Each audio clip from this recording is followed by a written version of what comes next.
In this video, we are going to study Michael and Scott's queue. It is the first lock-free queue implementation that is due to Michael, Maged Michael, and Michael Scott. So the Michael and Scott are the last names of the two authors of this paper, and and and coincidentally, Scott's first name is Michael.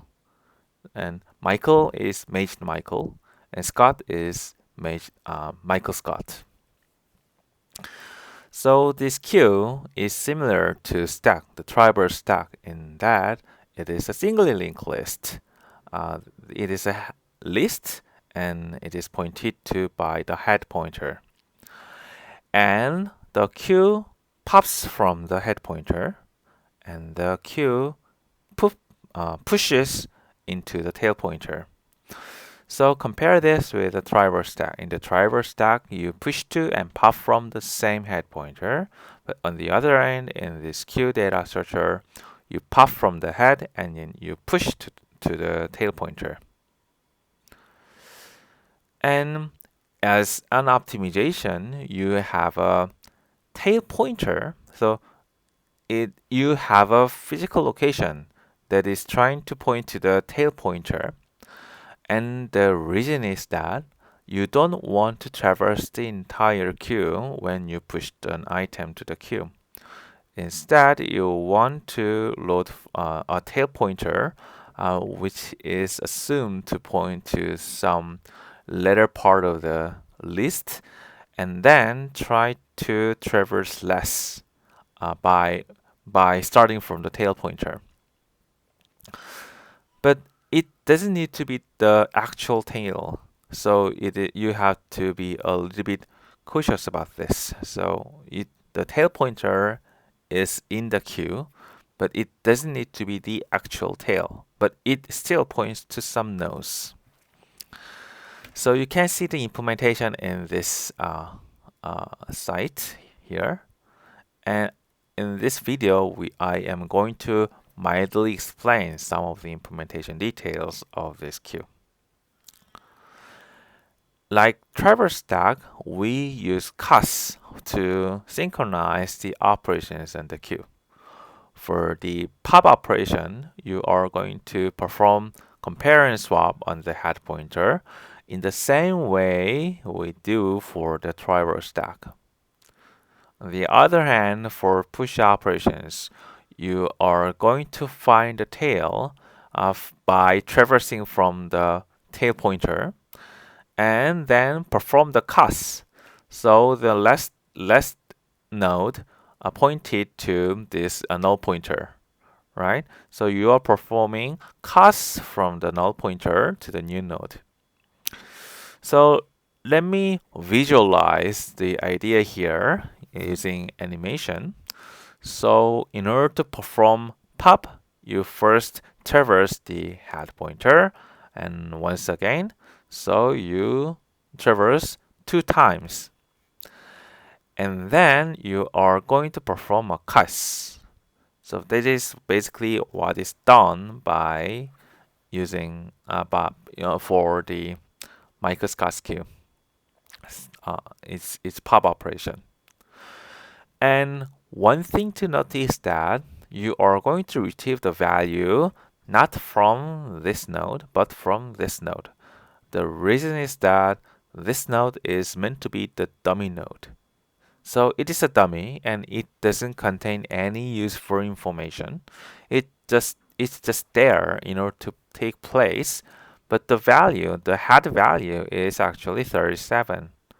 So we are going to retrieve the value 37 and return this 37 value when you perform the pop function at this stage of the queue. On the other hand, in order to do a push, you first retrieve the tail pointer and get to the actual tail by traversing the next pointers iteratively. So you can know that some node is the tail if its next pointer is a null pointer. And now you create a new node and perform a compare and swap. Before doing comparing swap from this node pointer to this new node pointer, you create node and you set the next pointer as null, and you compare and swap this node, the tail's next pointer, from null pointer to the new node. Effectively, you are inserting a new node at the end of the list, which is at the end of the queue. So it will effectively implement the FIFO, first in and first out. Okay, this is basically the major design choices, and there are a few implementation details we need to take into account.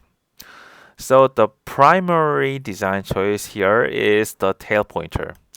We designated this tail pointer to point to the tail pointer, but you can see that right after pushing a new node, the tail pointer becomes stale, in the sense that the tail pointer is actually pointing to an old tail, not the actual tail. So we need to somehow fix the tail pointer after pushing a value at the end of the queue by changing the tail pointer from this to the new node, basically. So there's tail pointer. The challenge is that the tail pointer can be stale. So our solution to this challenge is that we relax the invariant for the tail pointer. So tail is actually, it doesn't need to be the actual tail. As you can see, right after pushing a value, it's no longer an actual tail. But we want to establish an invariant that this tail node pointer is reachable from the head pointer. So it is true. At the beginning of the execution, head is here, and now head becomes here, and this tail pointer here is reachable from either dummy or 37. So in order to maintain this invariant, we need to take care about the relationship between the head and tail pointer, but still we can easily establish this invariant that the head pointer is reachable from the head pointer. So let me explain a little bit more about how to establish this invariance in the next slide. So this is an algorithm for a Michael-Scott queue in one slide. So let me first explain this, and let's go to the code and see what's going on there.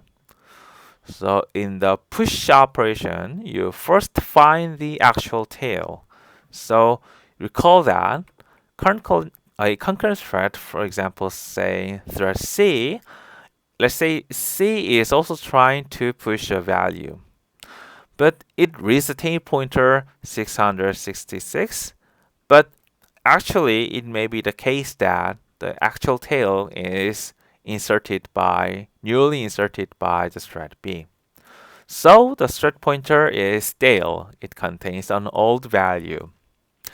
If it is the case, we are going to find the actual tail by traversing from this tail pointer. Oh, this is the first node, and it reads the next pointer. And since the next pointer is not null, this node is not the tail. So we traverse. And here we are going to read the next pointer, and this is the node pointer. So that's the reason why this node is the tail of the list. Okay, so in this way, we are going to find the actual tail, and also we try to update the tail pointer. So okay, and now we assume that we retrieve the actual tail here, and we try to update the tail pointer by performing a compare and swap on the tail pointer from the original tail to the new actual tail. If successful, we are helping the other threads in such a way that we are updating the tail pointer to the latest value. So it will have the other threads to traverse, more efficiently traverse to the actual tails. But it may fail because maybe even another thread may already updated the tail pointer to something else. If it is the case, I may fail, but it doesn't matter. It means that the tail pointer is updated by other threads. And it is as good as I updated the tail pointer. I am guaranteed that I or someone else updated the tail pointer. That's probably the everything we want for achieving synchronization. So it doesn't matter whether updating tail pointer succeed or not, but what matters is that tail pointer is updated by someone. So in this way, we update the tail pointer by performing a compare and swap on the tail pointer from the original tail pointer value to the new node. And as a second step, we try to append a new node by performing a compare and swap on the tail pointer's next pointer. So if it succeeds, then we effectively succeeded in inserting a new node, so the operation is successful. If the CAS is not successful, then we need to try again by retrieving the new tail. And the reason why the CAS fails is that some other threads already performed a CAS on the tail. So we need to traverse the new tail that is just updated by a concurrent thread, and then append the node there. So if fails, you should try from the beginning, retry from the beginning, and if it succeeds, then the entire operation is successful. And after that, if the appending a new node by casting is successful, then you update the tail pointer for the others. So in this slide, thread B successfully pushed a new node here, but tail becomes stale. So thread B is helping the other threads by updating the tail pointer from this 666 to the new node here. So it helps the tail pointer to be less stale, and it is a way of optimizing for the other threads to more efficiently traverse to the actual tail node. So as I said, as same in this step, we perform CAS from the old to the new tail node. And it is also okay to fail the CAS here as well, because it means that some of the other threads succeeded in updating the CAS, updating the tail pointer. So what is important here is updating the tail pointer by someone. So it doesn't matter whether I succeeded or I failed to perform the CAS. On the other hand, the pop operation is doing like this. It first reads the tail pointer and it checks if the tail pointer is pointing to the dummy node. So here, if the tail pointer is pointing to this dummy node, it means that after updating the head pointer, head is taking the back of this the tail pointer. The order of head and tail are reversed. So this is what is bad for this queue. So if the tail is pointing to the dummy pointer, in order to prevent head to take over the tail pointer, we try to update the tail pointer from this dummy to the next node, 37. So if what is same here is that if the CAS is successful, then we are good. If the CAS is unsuccessful, we are still good, because it means that the tail is no longer the dummy node. So by performing a CAS if the tail is pointing to the dummy node, we ensure that the tail is no longer pointing to the dummy node. And after that, we update the head pointer by performing a CAS from the first node to the second node. If it fails, then you can try from the retry from the beginning. And if you're successful, then it means that the pop operation is successfully finished. And as I said, the tail pointer is updated if it pointed to the dummy node. And by doing so, we can establish the invariant here. The invariant for tail, that is, tail must be reachable from the head pointer. After updating the tail pointer from dummy node to 37, we can establish the invariant that the tail pointer is reachable from head pointer even after we pop a value. We remove the dummy node from the queue. So it is important to establish this invariant. The tail is reachable from the head. And and you can see that after popping this dummy node, this 37 node becomes the new dummy node because it is the first node. Every time the first node of the microscope queue is the dummy node. And it may contain value, but it means nothing. It is just dummy. Okay, there is the algorithms in one slide. And now I'd like to go to the implementation and read line by line. This algorithm is published in about 25 years ago, so it is quite old algorithm by Michael and Scott, but it is still widely used when a lock-free queue is necessary.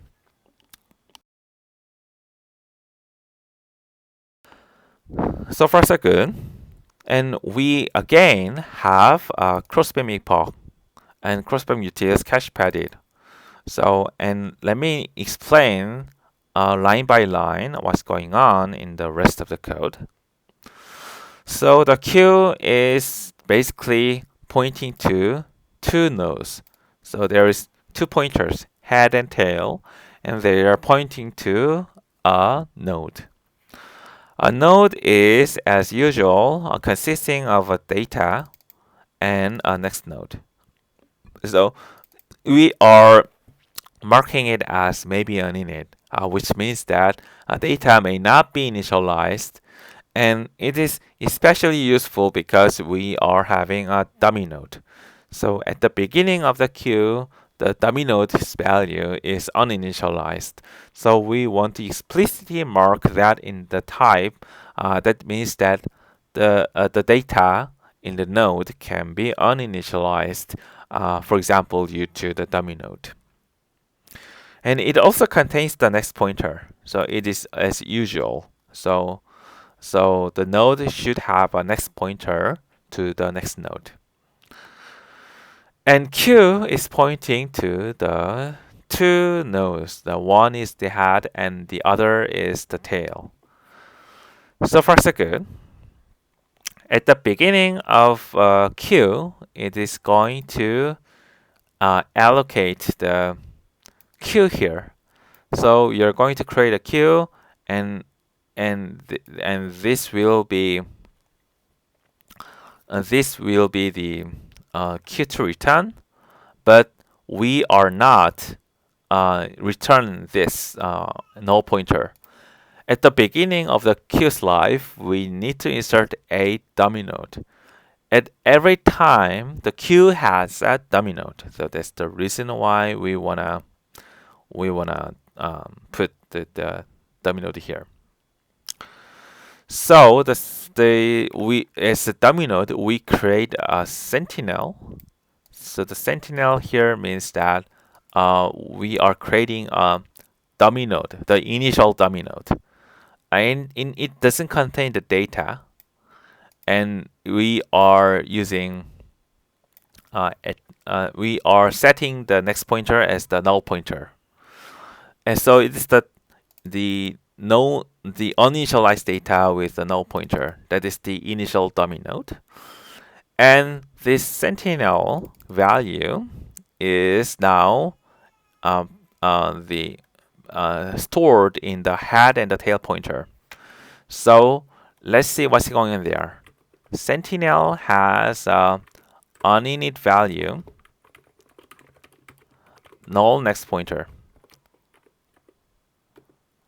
And at the end of the queue's life, head is pointing to the sentinel, and also the tail is pointing to the sentinel as well. And this sentinel is allocated in the heap. So you can see that you are creating an owned box, and this owned in the crossbeam terminology is allocating the data in the heap. So you're creating a heap allocation and let the head and the tail pointer to point to the sentinel, which is in the heap. So it is the initial heap's memory layout.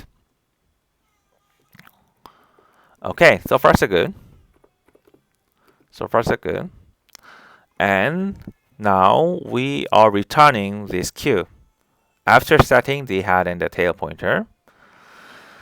And now let's see how to push a value to the queue. So you are given a reference to the guard. That means that the guard means that you are allowed to access the shared memory, the data structure in the shared memory. And it is basically a proof that you can access the data structure's shared memory.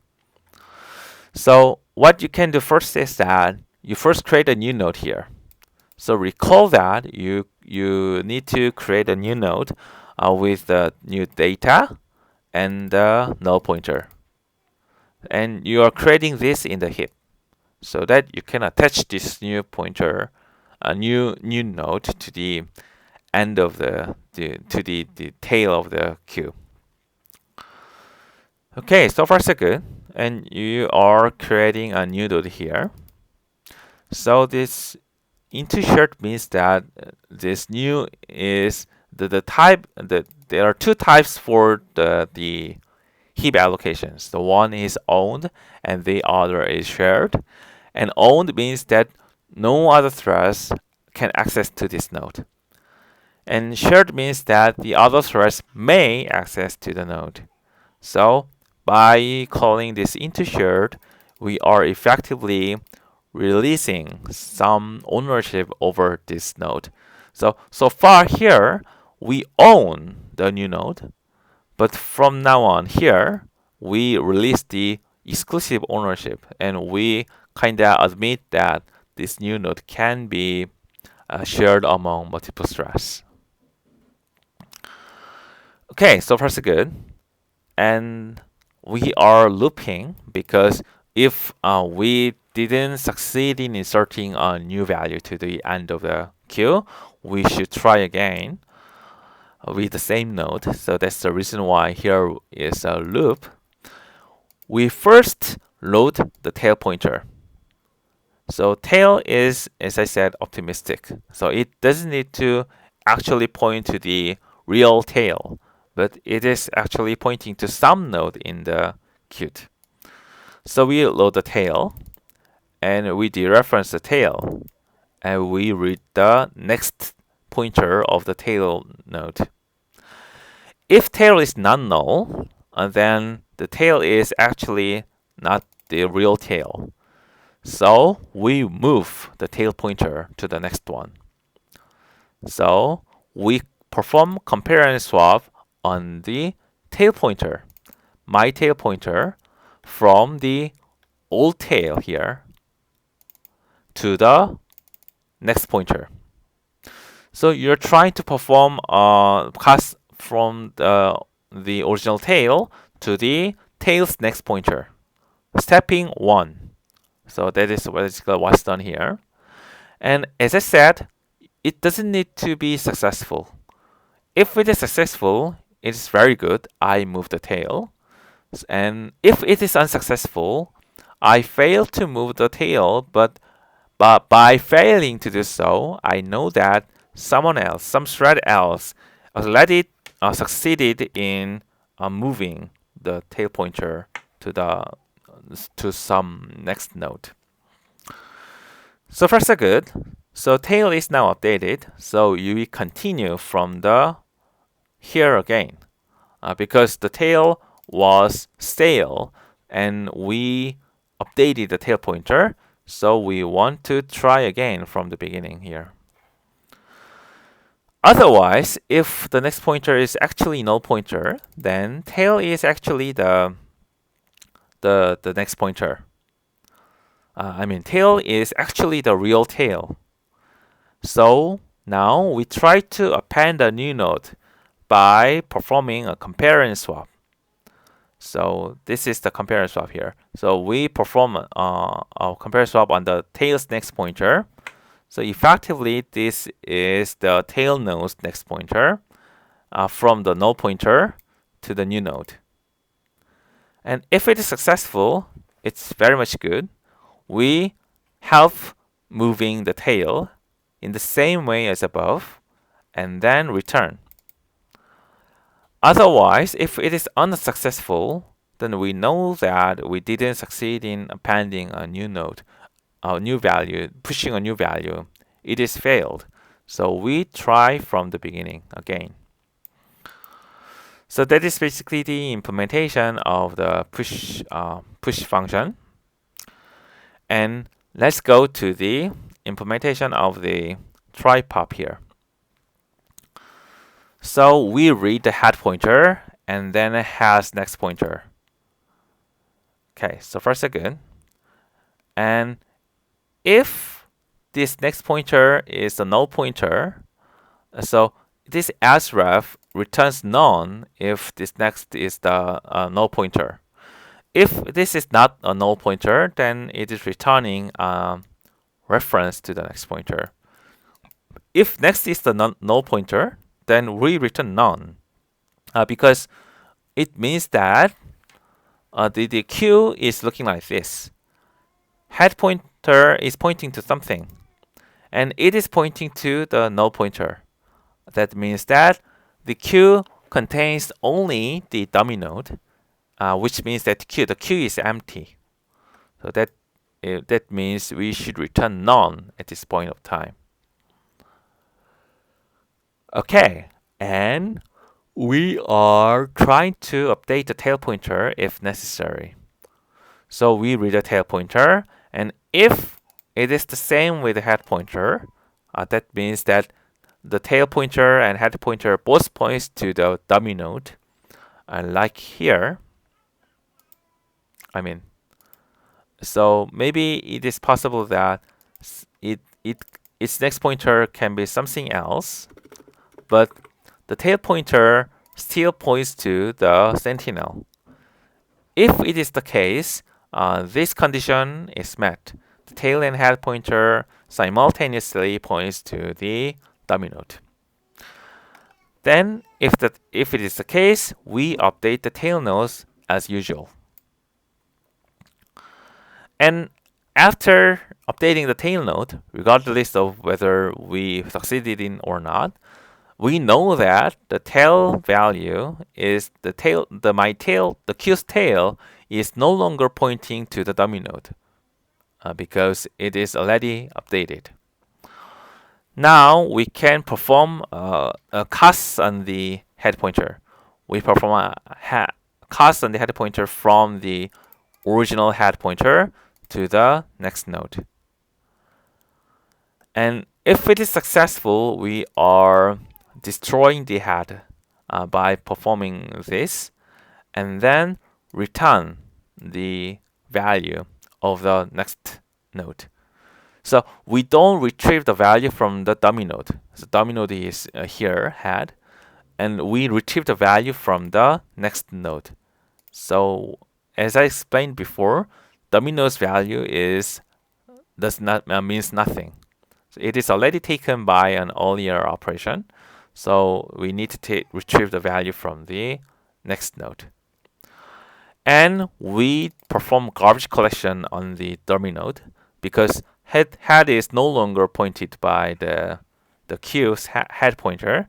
So we need to destroy it. But maybe it is possible that a concurrent thread may simultaneously reference the same head pointer and dereference its next pointer. That's the reason why we should not free this head pointer, this dummy pointer, immediately. Instead, we rely on crossbeam when we just say we defer destroy the head pointer, and the crossbeam epoch will automatically handle and later deallocate this heap allocation when no threads are concurrently accessing the same node. So for now, let's assume that you can just defer destroy using the guard here that is given here. But later we are going to study the epoch-based memory reclamation algorithms and see the details of this defer destroy and this guard and what's going on behind this artifact. Okay, so far so good. And in the drop implementation, we just loop again, loop and loop and loop again, and pop the nodes and deallocate the nodes. So that is the easiest implementation of the queue, basically. Okay, so far so good. And this is the queue implementation. And now we go back to the slide where we explain the algorithms. So these procedures are actually implemented quite straightforwardly in the Rust code. So please read list and please read the queue implementation, and you can immediately relate the steps to the Rust implementations.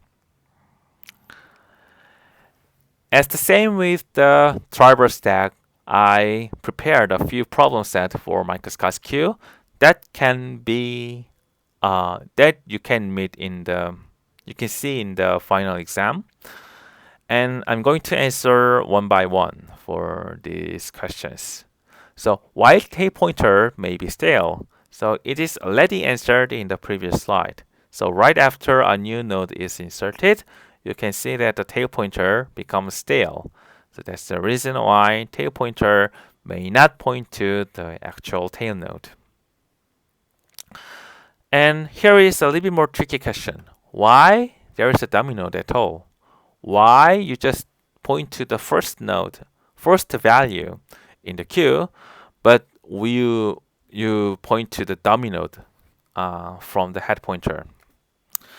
So the main reason is that by doing so, you can guarantee that the tail pointer has somewhere to point to. So recall that at the beginning of the queue's life, a sentinel dummy node is pointed to by both head and the tail pointer. But if there is no such a node and head points to the null pointer, you have to see that you have to assign the null pointer to the tail pointer because there is no such a node to point to if there is no sentinel dummy node. So if it is the case, we cannot establish the invariant that the tail pointer is reachable from the head pointer. So in order to establish the invariant, the reachability of the tail pointer from the head pointer, we are designating a dummy node just in order to establish the invariant. So by using the dummy node, we, especially for the empty queue, we are effectively efficiently establishing the invariant, the reachability. Also, so the third question is why head and tail are cache padded. It is quite easy from the so it is the same with the previous driver stack implementations. We want to we want to separate the head and tail variables as much as possible. So they should not be falsely shared because tail and head are a point of concurrency. You can work on tail and you can work on head concurrently. And in order to achieve higher performance, we need to separate them in separate cache lines in order to prevent false sharing. So that's the reason why we are padding the head and tail pointers with cache padded.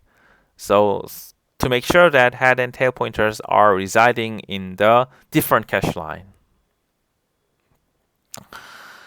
And also, as usual, as the same with the driver stack, we are trying to understand why some orderings are released and why some orderings are acquired. So that is the same. We want to establish some invariant. So in order to establish that invariant, these orderings must be released or acquired from time to time. Okay, the microscopic queue's invariant is that a pointer, suppose for example this pointer is pointing to a node A here, and this pointer value has a release view. Alright, so this the value from this pointer and the value is the pointer to this A, and this pointer value should have a release view in the promising semantics. And its view should be bigger than or equal to A's value and its next pointer to B, for example. So that is the invariant. Its pointer, its release view is greater than or equal to the pointed node A's value and A's next pointer. So that is the invariant we want to establish in order to prove the safety of or functional correctness of this microscopic queue. Okay, let's see how it can be maintained by the release orderings and how it can be exploited by an acquired ordering. Okay, so far so good. And now we can see the code examples here. Okay, so here are the code example. So there are, for example, release orderings here. We want to compare and swap the tail pointer from the old pointer to the new pointer. Here we are using the release ordering. So the reason why it should be released is that this tail pointer will point to some node, and we need to establish the fact that this tail pointer's release view is greater than or equal to the pointed node here, the next here, its value and next pointer. And actually it's established by here. This next pointer is acquired, and as a result, this next pointer is so the current thread view. The current thread view is greater than or equal to the next pointer's value and the next pointer's view. So this is released here, and as a result, the tail pointer's release view will be greater than or equal to this next node value and the pointer. So that is established by this acquire and then this release. So same happens for here too. So new node is created here, and we want to release this in order to establish the invariant. Also, we want to establish the invariant here as well.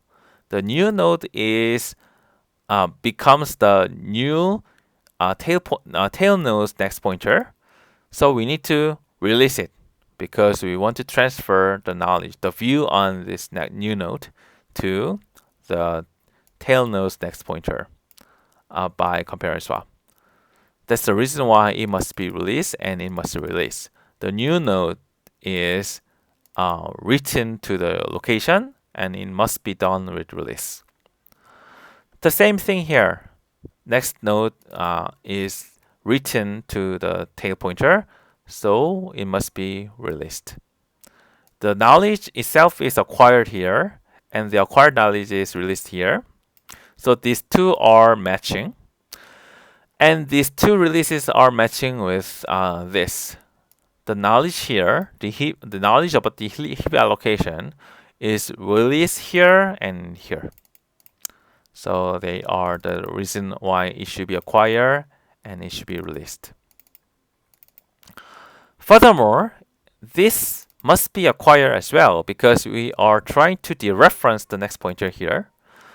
And in order to do so, we need to acquire the tail pointer here so that we are always seeing the latest value of the next pointer. So otherwise, we can see some stale next pointer, which can be some even null pointer. So in order to prevent that, we should acquire this tail pointer so that the reference of the next pointer will see the latest value. So far so good. And here as well, we are reading this head pointer using acquire in order to retrieve the latest next pointer from the head pointer. And we are also acquiring this in order to retrieve the latest value of the next node. So recall that. So here we are basically retrieving the dummy node. And here we are retrieving the next node from which we retrieve the value. We will return the value from the next pointer. So that's the reason why we need to acquire this to get the latest value that is written in the next pointer. So the value is written here. So in order for this to read the latest value, this must be acquired. And in order to read the dummy's next node as latest, it must be acquired. That's the reason why these two are acquired. And this can be relaxed because if the tail is read only to check whether this is the same with head or not. And if it is the same, we already read the head pointer here. So there's no more reason to acquire the tail pointer here. It is if we go into this line, if tail is equal to head, then we effectively already acquired the tail pointer because we read the head pointer here. And furthermore, it must be released for the same reason. So we must release the information on the next pointer, which is acquired here. So the current view, the thread's current view, have latest information on the next node, and it is released at this point of time when the next pointer is written. And the same thing happens here. The next pointer is written to the head pointer, and we need to do that using the release ordering. So far so good. So that is basically what's going on in the orderings. So I hope that you can understand the actual reasoning in these release acquire orderings that is explained in the slides. In the slide, I explained that. So this is the release acquire occurrences, and the reason why they are release and acquire is to establish and exploit this invariant. So only if this is satisfied, we can safely return the value. Otherwise, if this invariant is not met, then the value that is returned from the try pop, it can be racy. It can read a very stale value that is not meant to be uh, the the value in the queue. It can read some garbage value if the release acquire is not properly used like this. And if this invariant is not established, the try pop will return a very strange value. So that's the reason why we do release acquire at this point of time. Okay, so far we studied the microscopic queue, and as in the previous video, we studied its operations and the orderings and the synchronizations or invariants. So I hope that this explains something to you, and I strongly encourage you to ask questions in the GitHub issue tracker. I know that this is quite tricky, and from time to time it is difficult to understand some of these synchronizations here. So that's the reason why I urge you to ask questions if you have any concerns or any questions or any comments. So it is a way of effectively learning the things by asking questions. Without asking questions, I am almost certainly sure that you will not be able to grasp the contents of the previous and this slide. They are quite dense, so I hope you can ask questions in the GitHub issue tracker.